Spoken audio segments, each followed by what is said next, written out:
So I have it at 6 o'clock. So welcome to Cabinet today. We'll start off with item 1, which is apologies for absence. Thank you. Urgent business.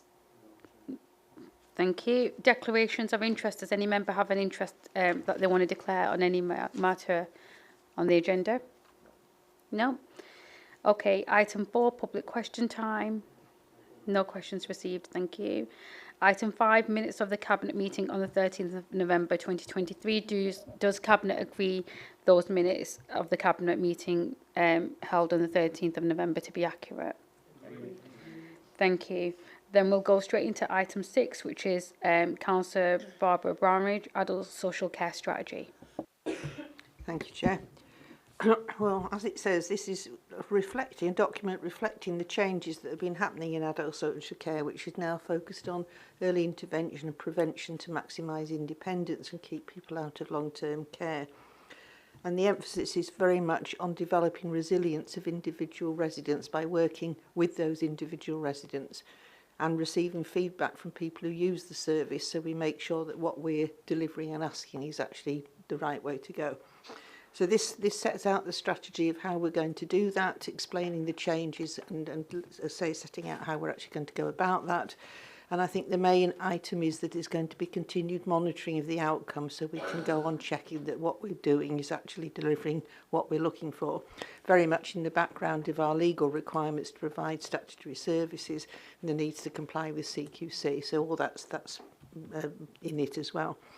Now, following discussions at NIS and leadership, we are going to add an addendum with a statement from the DAS and myself, just introducing ourselves and this, so that will be added, and then when it's reprinted, that will be included from the beginning. But other than that, I commend the report to you for consideration. Thank you, Councillor. Does any other member wish to comment on the report? No, well, I think very clear introduction, but I think it's really important for our services to be shaped by those that we are providing them services for, so it makes clear sense. So thank you to you, but if you'd like to convey our thanks to the rest of your team as well, including Jane, who I know is here today, but thank you so much. Thank you. So do members agree with the recommendations set out in the report? Brilliant. So, Councillor Jabbar, if you could turn your phone off at the start of the meeting and not during it, that would be helpful.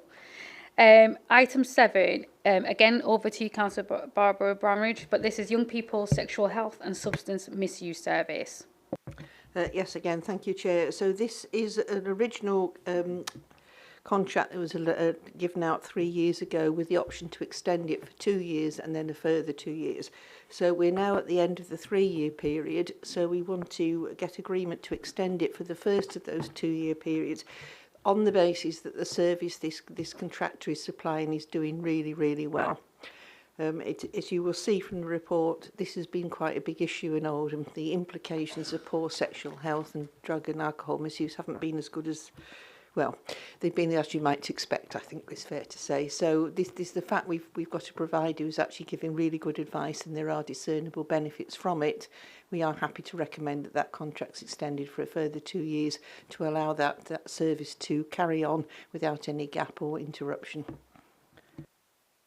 Thank you, Councillor Brownridge. Any members wish to comment on the report? No? Well, again, makes perfectly sense to extend that if they're doing a good job already. So do members agree with the recommendations in that report?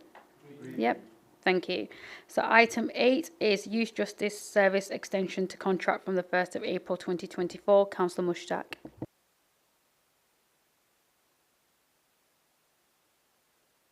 Apologies. So it's, as the report highlights, it's an extension of the contract currently being delivered by Positive Steps.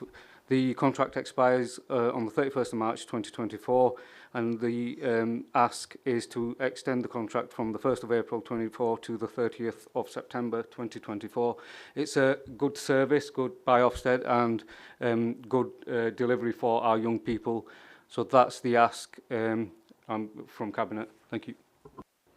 Thank you, Councillor Mushtaq. Do any members wish to comment on the report? No? Do members agree with the recommendations of the report? Agreed. Thank you, Councillor Mushtaq. Item 9 is the draft local plan. Councillor Taylor. Thank you, Chair. This report is being brought forward to agree the publication and consultation of the draft Oldham local plan. Members will have received a hard copy of the Cabinet report, but just for clarity, given the volume of appendices, these have been sent out separately to you all electronically. These appendices include the integrated assessment, the habitats regulations assessment, and the statement of common ground for the duty to cooperate, all of which are legally required to accompany the local plan. As members will be aware, local plans are prepared by the local planning authority in consultation with the local community to set out a framework for the future development of the area. However, the local plan must also meet government housing targets for the borough, which for Oldham currently stands at 680 new homes per year. The council must also prepare its local plan in line with planning legislation, and in Oldham's case, this will run in conjunction with the Places for Everyone proposals, which will guide development in the borough up until 2039.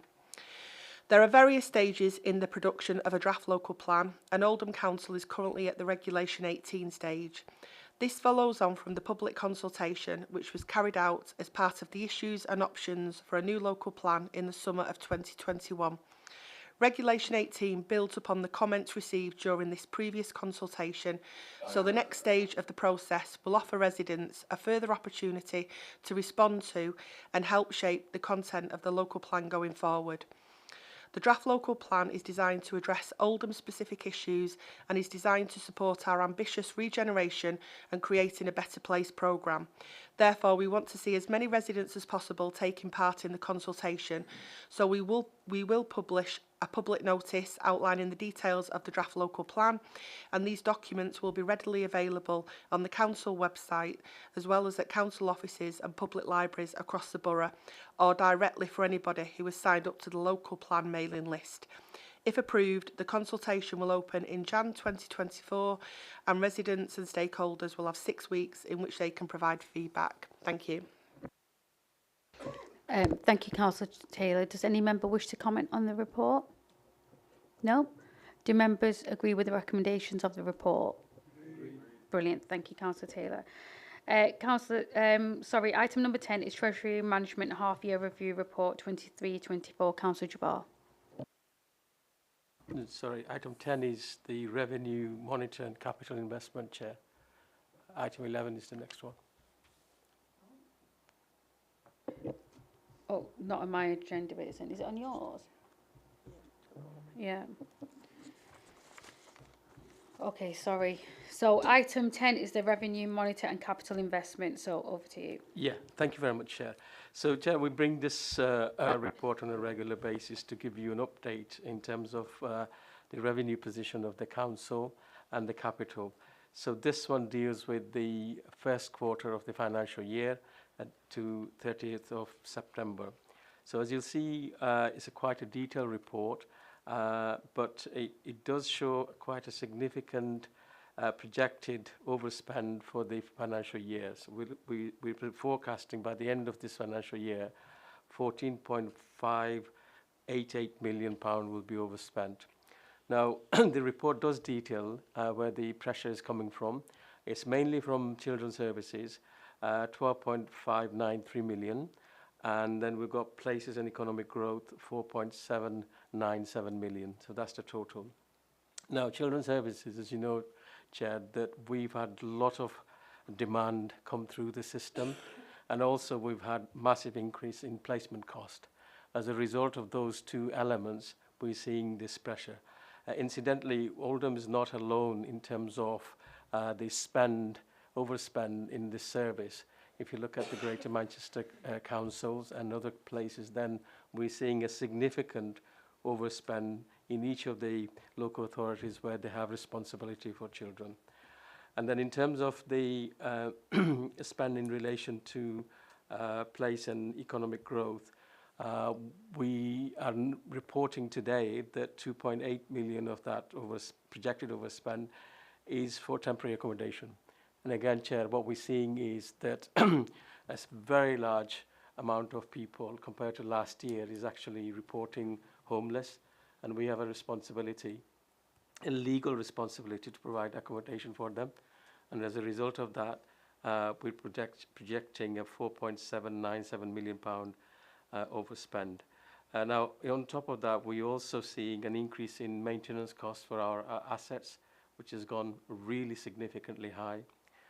So what are we doing? We are actually taking all kind of measures to control the overspend, to bring it down.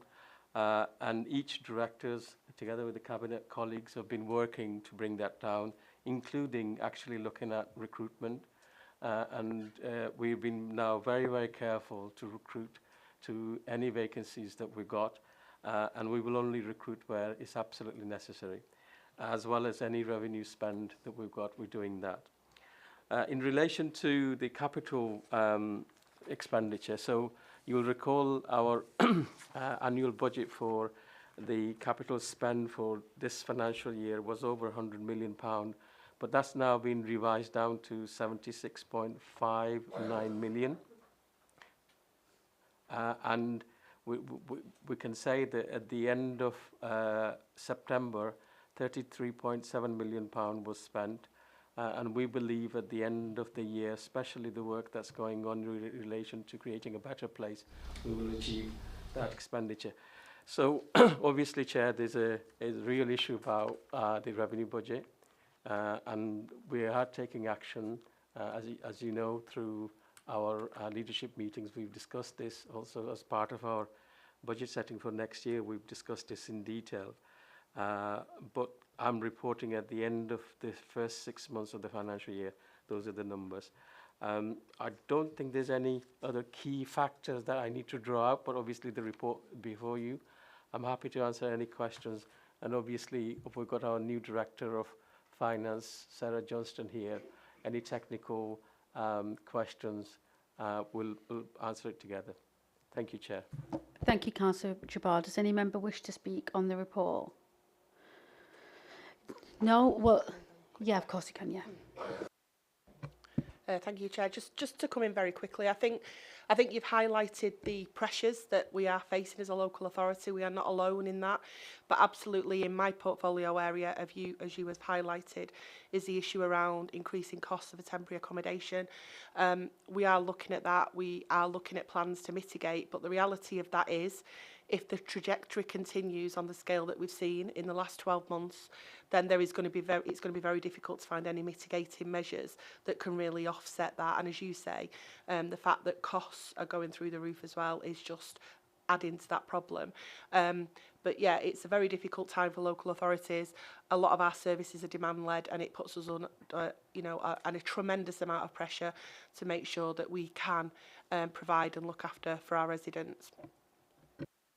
Thank you, Councillor Taylor. And I think for me, like you've both really articulated the steps that you've taken and the steps that our officers have taken up, I think. But the reality is, this is 13 years of austerity where we are going to see the damage and the impact of that at some point. And I think I want to put on record my thanks to our DCS, who's navigated us through some really difficult, challenging times, and his team, and for everything that they do.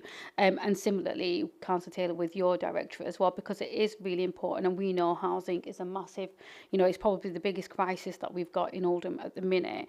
A lot needs to be done, but it's not without, the efforts of officers within this organisation and everything that you do to try to navigate us through this. But actually, we do need to acknowledge that there was going to be an impact. There is going to be an impact, whereas well prepared as we possibly can be, but none of us got into public service to deal with the kind of challenges that we are dealing with.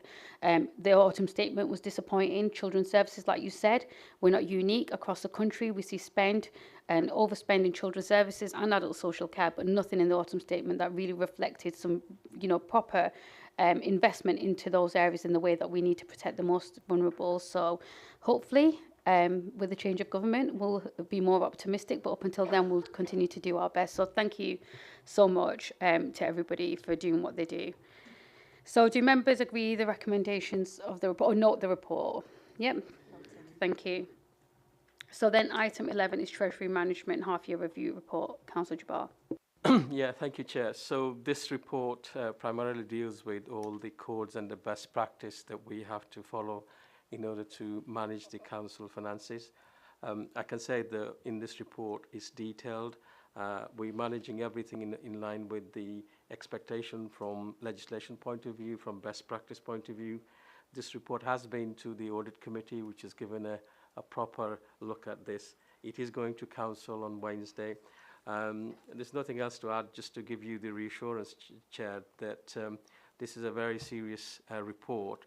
And in some local authorities, people have not taken this treasury management seriously. We have. I can say that our audit team does look at this in detail, and we take all the feedback from them. And obviously it comes to here, and then it goes to Cabinet. But there's nothing else that I need to add. It's quite a technical report. If people do get the chance to read it, because it's got some really very useful information, not just about Oldham Council finances, but also about the economy as a whole. So there's nothing else to add, Chair. Thank you.